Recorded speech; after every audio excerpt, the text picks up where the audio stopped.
Hello friends, welcome to Asian drama junction.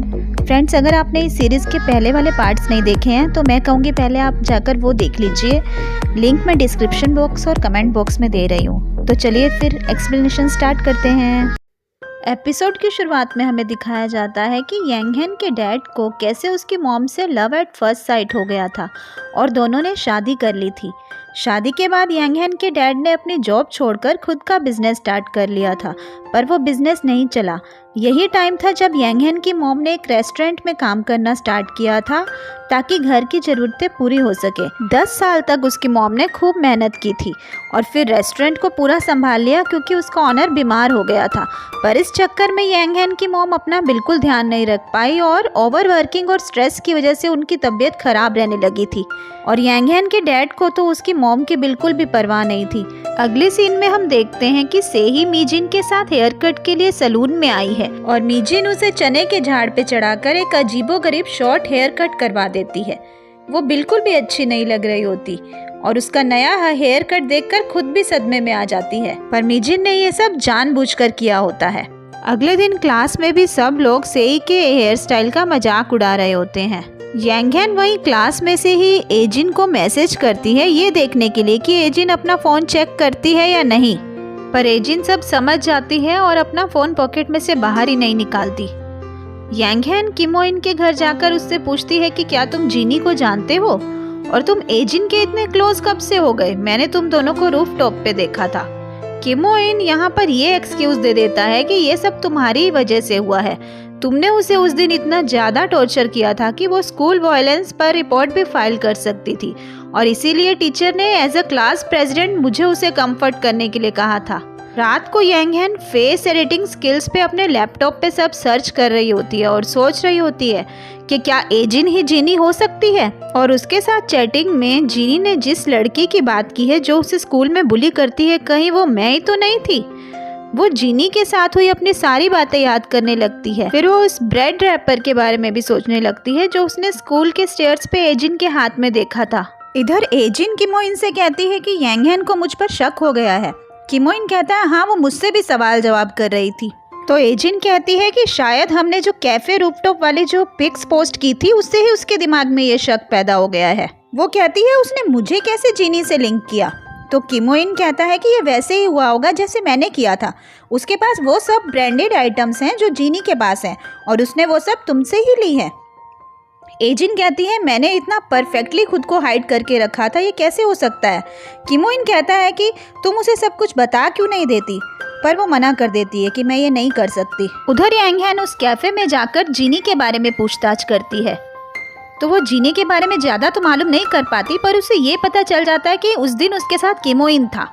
किमोइन phone करके यांगहेन के cafe जाने वाली बात एजिन को बता देता है। अगले दिन यांगहेन जब क्लास के बाहर खड़ी होती है तो सेई उसे जानबूझकर धक्का मारकर उसका फ़ोन गिरा देती है और उसके साथ मिसबिहेव करती है। यांगहेन क्लास के बाहर से चुपके से एजिन की एक पिक्चर लेती है और अपना बैग लेके स्कूल से निकल जाती है। किमोइन यांगहेन को ट्रैक करता है तो ये पता चलता है कि वो एजिन के पुराने वाले स्कूल के आसपास गई है। यांगहेन वहां जाकर जीनी के बारे में पूछताछ कर रही होती है, तभी उसके फ़ोन पे जीनी का वीडियो कॉल आने लगता है।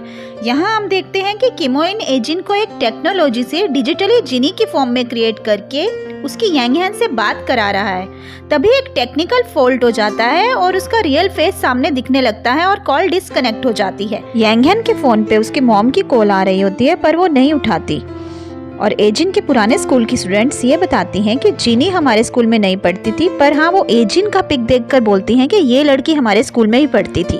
यांगहेन की मॉम की वापस से कॉल आ रही होती है, पर वो फिर से पिक नहीं करती। यांगहेन जीनी से वापस वीडियो कॉल पे बात करने की कोशिश करती है, पर अब कहाँ ये पॉसिबल था। तभी कुछ देर बाद यांगहेन को हॉस्पिटल से फ़ोन आता है कि तुम्हारी मॉम की तबीयत बहुत ज़्यादा बिगड़ गई थी और वो तुम्हें फ़ोन भी ट्राई कर रही थी, पर तुमने नहीं उठाया और अब वो नहीं रही। यांगहेन अपनी मॉम के पास हॉस्पिटल में जाती है और उन्हें देख के टूट जाती है। एजिन भी अपने मॉम डैड के साथ यांगहेन की मॉम के फ्यूनरल में आती है। वो यांगहेन को कहती है कि तुम अपना ध्यान रखना और रोककर अपना मन हल्का कर लेना। मुझे इसका एक्सपीरियंस है क्योंकि मैंने भी अपने किसी खास को खो दिया था। जब एजिन जाने लगती है तो यांगहेन पूछती है क्या तुम जीनी हो? फिर वो कहती है कि जीनी की वजह से मैं अपनी मॉम की लास्ट कॉल नहीं ले पाई, इसलिए मैं जानना चाहती हूँ कि क्या तुम जीनी हो? एजिन बिना कोई जवाब दिए चली जाती है। एजिन आज फिर वही बुरा सपना देखती है जिसमें वो एक बहुत बुरी तरह इंजर्ड लड़की को देख रही है। वो डर के मारे उठ जाती है। अगले कुछ दिनों तक यांगहेन स्कूल से एब्सेंट रहती है। किमोरिन को यांगहेन की मॉम के बारे में भी नहीं पता। यांगहेन ने एजिन को स्कूल में किसी को भी बताने से मना किया था, इसलिए जब किमोरिन एजिन से पूछता है कि यांगहेन स्कूल क्यों नहीं आई, क्या तुम्हें पता है, तो एजिन उसे नहीं बताती। नेक्स्ट डे जब सब स्टूडेंट्स पीटी क्लास के लिए ग्राउंड में होते हैं तो यांगहेन ये बोलकर इन्फर्मरी में चली जाती है कि सर मेरी तबीयत ठीक नहीं है। एजिन जब क्लास में वापस आती है तो वो देखती है कि उसका नेकलेस जो जिनसुंग ने उसे बर्थडे प्रेजेंट दिया था वो चोरी हो गया है। तो वो किमोइन को इस बारे में बताती है। किमोइन टीचर से इस बारे में बात कर रहा होता है तो सेई ये सुनकर क्लास में आकर सबको इस बारे में बता देती है और वो आज एजिन की बड़ी सगी बन रही होती है। मीजिन यांगहेन के पास आकर उससे नेकलेस के बारे में पूछती है, पर यांगहेन तो पहले से ही अपनी मॉम के बारे में बहुत दुखी है। अब वो दोनों मिलकर यांगहेन को बहुत ज़्यादा बुली करती हैं और यांगहेन की मॉम की आखिरी निशानी उससे छीन लेती हैं। सेई यांगहेन को जब बहुत तंग कर रही होती है तो यांगहेन सेई को एक चांटा मार देती है। इधर एजिन का नेकलेस भी यांगहेन के बैग में से निकलता है तो मीजिन यांगहेन की उसी तरह से पूरी क्लास के सामने इंसल्ट करती है जैसे यांगहेन ने एजिन की थी। यांगहेन ये देखकर बहुत ज़्यादा रोने लगती है। उसे इस बात की ज़्यादा तकलीफ हो रही होती है कि किमोइन भी ये सब देखकर चुप है। एजिन यांगहेन को उठाकर इन्फर्मरी में ले जाती है। एजिन किमोइन से कहती है कि तुम कैसे बॉयफ्रेंड हो, तुमने यांगहेन की हेल्प क्यों नहीं की? वो कहता है मैं सबकी नज़रों में नहीं आना चाहता था। एजिन कहती है तुमने बहुत गलत किया। तो फिर वो एजिन से पूछता है कि तुमने यांगहेन की हेल्प क्यों की, उसने भी तो तुम्हारे साथ ऐसा ही किया था ना? तो एजिन कहती है कि यांगहेन ने मेरे साथ जो किया था वो गलत था, पर मैं अगर किसी के साथ गलत हो रहा है तो अपनी आंखें नहीं बंद कर सकती। ये मेरी चॉइस है कि मैं उसे माफ़ करूं या फिर उससे नफरत करूं। फिर वो जाते जाते किमोइन को ये भी बता देती है कि यांगहेन की मॉम कुछ दिन पहले गुजर गई थी और इसीलिए वो कुछ दिन स्कूल नहीं आई थी। और वो कहती है कि अब तुम्हें समझ जाना चाहिए कि तुम कितने बुरे बॉयफ्रेंड थे।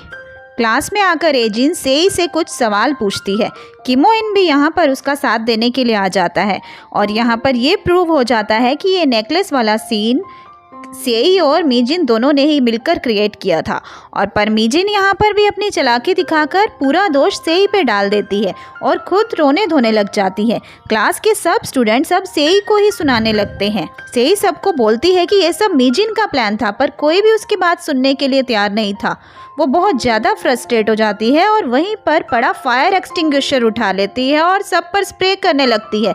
वो रो रही होती है, चिल्ला रही होती है कि मैंने कुछ नहीं किया।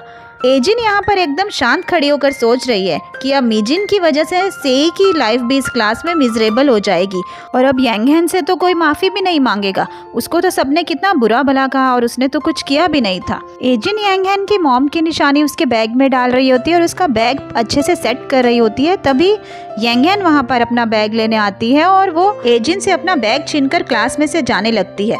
तभी एजिन उसे पीछे से आवाज़ लगाकर उसे कुछ कहती है और यहाँ हम देखते हैं कि बाहर कोई है जो इन दोनों की बातें सुन रहा है। इसी के साथ ये पार्ट यहीं ख़त्म हो जाता है। तो फिर आगे की कहानी के साथ जल्द ही मिलते हैं। Bye bye, thanks for watching.